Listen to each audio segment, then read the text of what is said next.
નમસ્કાર, જય ભારત. તમે જેમને જોયા નશાની હાલતમાં છકટા બનીને જેને ગાળો કાઢતા જોયા તે કોઈ જેવા તેવા વ્યક્તિ નથી. માનનીય સરકારમાં મોટા પદે પર બેઠેલા સરકારી બાબુ છે.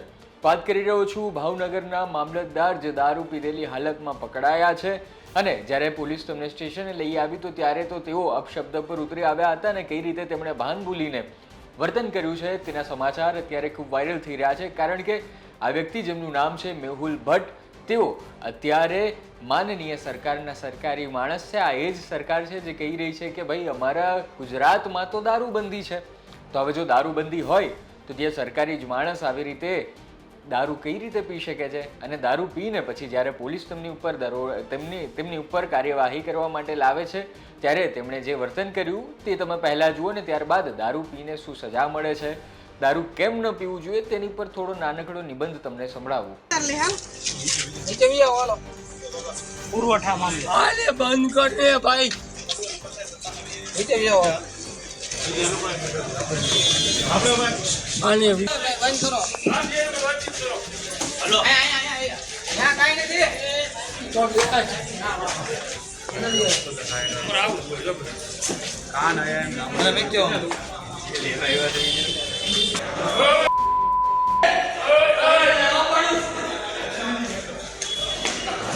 તો તમે જે વ્યક્તિને જોયા તેઓ સુભાષનગરમાં રહે છે. મેહુલભાઈ ભટ્ટ તેમનું નામ છે અને ભાવનગરમાં નાયબ મામલતદાર છે. તેઓ પાસે અત્યારે મધ્યાહન ભોજનમાં એક જવાબદારી છે.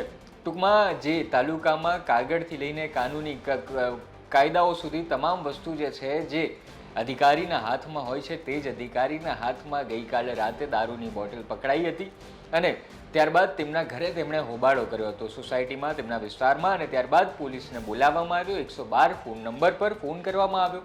પોલીસ તો તેમને લઈ ગઈ, પણ આવું પહેલી વાર નહોતું. આની પહેલાં પણ તેઓ આવી જ રીતે દારૂમાં છકટા થઈને ભાન ભૂલીને પકડાયા હતા. પોલીસે ત્યારે પણ કાર્યવાહી કરી હતી અને આ 53 વર્ષના મેહુલભાઈ જે છે બીજી વાર પકડાયા છે.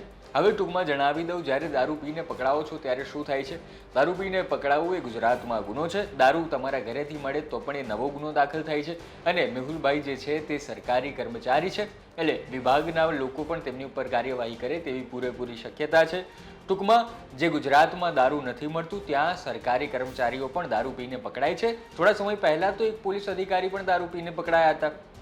ઘણા બધા પોલીસ અધિકારીઓ દારૂ પીને નથી પણ પકડાતા, ઘણા પકડાય છે. સામાન્ય માણસો પણ પકડાય છે, સામાન્ય માણસો દારૂ પીને નથી પકડાતા, તેવું એ બને છે. ટૂંકમાં દારૂ પીવું તમારા સ્વાસ્થ્ય માટે કાનૂની કાયદાકીય બાબતે તમામ રીતે આ જે છે તે હાનિકારક છે. દારૂ ન પીવું જોઈએ, નહીં તો આવી રીતે જેલની સજા ભોગવવી પડે છે. અને ભાન ભૂલ્યા વગર જ્યારે પીવો છો ત્યારે તમારા વિડીયો પણ આવી રીતે વાયરલ થઈ શકે છે. ટૂંકમાં એટલું જ કે એક મામલતદાર આવી રીતે દારૂ પીને પકડાયા છે, તેમનું ઉદાહરણ તમારે ધ્યાન રાખવું જોઈએ. અને મામલતદાર ન બની શક્યા તો દારૂ પીને પણ આવી રીતે તેમને ફોલો ન કરતા. બસ આટલું જ હતી આ માહિતી જેમાં મામલતદાર પકડાયા છે.